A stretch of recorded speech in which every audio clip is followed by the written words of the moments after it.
আপনারা দেখছেন Assam prime news 24x7 খবর পড়ছি আমি সুস্মিতা। শিলচর হাসপাতাল রোডে ভয়াবহ অগ্নিকাণ্ড, পুড়ে ছাই গ্যারেজ ও পান দোকান, কয়েক লক্ষাধিক টাকার ক্ষয়ক্ষতি। শিলচর শহরে হাসপাতাল রোডে ভেটেরিনারি হাসপাতালের বিপরীতে মঙ্গলবার ভোরে এক ভয়াবহ অগ্নিকাণ্ডের ঘটনা ঘটে।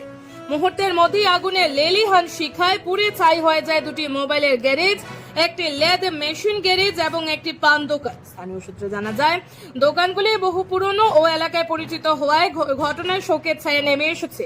আগুন লাগার সঠিক কারণ এখনো জানা যায়নি। খবর পেয়ে দমকল বাহিনীর ইঞ্জিন ঘটনাস্থলে পৌঁছে আগুন নিয়ন্ত্রণে আনার চেষ্টা চালায়, তবে তার আগে সবকিছু পুড়ে ছাই হয়ে যায়। প্রাথমিকভাবে কয়েক লক্ষাধিক টাকার ক্ষয়ক্ষতির আশঙ্কা করা হচ্ছে। ক্ষতিগ্রস্ত দোকান মালিকরা জীবিকার একমাত্র সম্বল হারিয়ে সরকারের কাছে আর্থিক সহায়তার আবেদন জানিয়েছেন। Bureau report, Assam prime news 24x7।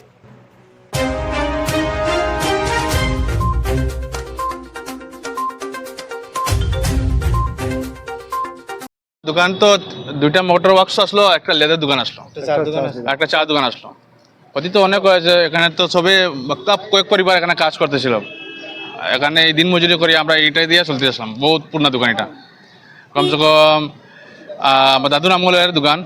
দাদু থেকে গেলে বাবা গেল, কম কম 100 বছর বা 60 হয়ে গেছেন। আমাদের আমার কাকা তা কইতে পারবা, আমার বড় কাকু তো কইতে পারবা। এখানে ক্ষয়ক্ষতি তো বেজান টাকা হয়েছে, বেজান কিছু ক্ষয়ক্ষতি হয়েছে। এখানে বাইক স্কুটি আসলো, বাইক আসলো, দুইটা স্কুটি, একটা স্কুটি, একটা মোটরসাইকেল। আর 1 নম্বর 2 নম্বর হচ্ছে লেদ আসলো। দেখতে পাচ্ছেন নিশ্চয়ই, যে বড় বড় লেদ মেকানিক লেদগুলা মানে শেষ করলে তার আছে এখানে মেশিনারি, হাওয়া মেশিন দেওয়ার ব্যবসা এগুলা শেষ। হাতিয়ারগুলা সব শেষ। দাদার আসিল প্রচণ্ড হাতিয়ার, সবচেয়ে পুরানা এই ওয়ার্কশপে আমরা বড় ভাই, ওই যে তাইনের দিকে অল্প এই ওয়ার্কশপে সবচেয়ে পুরানা আমরা বড় ভাই, তাই নিয়ে মেনটেনেন্স করতে সব কিছু দেখতে নিতাম।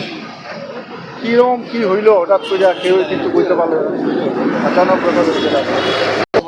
আমি খবর পাইছি 5:45 খবর পাইছি। আচ্ছা, আমি আইয়া দেখি এখানে মানে 7 মিনিটও কি 10 মিনিটও হয়েছে না, পুরা শেষ কমপ্লিট। ফায়ার ব্রিগেডে খবর দেওয়া হয়েছে, নিশ্চয়ই ফায়ার ব্রিগেড প্রচণ্ড সাহায্য করছে প্রশাসনের তরফ থেকে। আইয়া তারা একদম জল যত মানে জল লাগে প্রচণ্ড জল তারা ইউজ করছে, দিছে। তারাই সব কিছু ইয়ে করিয়া কিচ্ছু বসছে না, কিচ্ছু পাচ্ছে না। মানে এখানে ধরলে তোমার 15-20 জনের গরিব সব এখানে, তারা এটার উপরেই তারা সংসার চলে। তারা একদম শেষ, নিরুপায় হয়ে গেছে। সরকারের তরফ থেকে আমরা এখন বর্তমানে এক্স এমএলএ, বর্তমানে আমরা যে এমএলএ এখন রাজীব রায় যে মহাশয় যে হইবা, তারা একটু আইয়া যদি এটা সম্বন্ধে একটু তারা সাহায্যটা করো, এটার লেগে আমি তারা কাছে রাগত্ব রাখছি। এটাই, আর কিছু নাই কোয়ার। দুঃখের মিটে তো আর কিছু থাকে না কোয়ার, এটাই।